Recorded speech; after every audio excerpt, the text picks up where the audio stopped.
Step 1. Ensure safety first.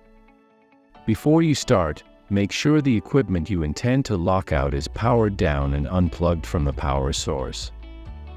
This is a crucial safety step. Step 2. Insert the plug lockout. Position the lockout device so that its 3-pin connection aligns with the prongs of the plug, then insert it firmly.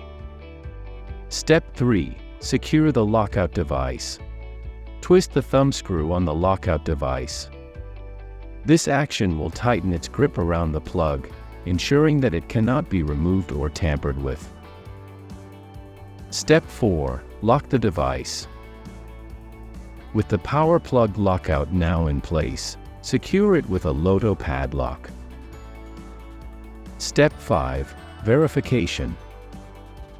Gently tug on lockout to make sure it's firmly secured and cannot be removed. Step 6. Tagging.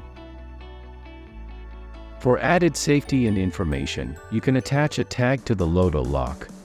This tag can provide details about who locked out the device, the reason, and the expected duration of the lockout.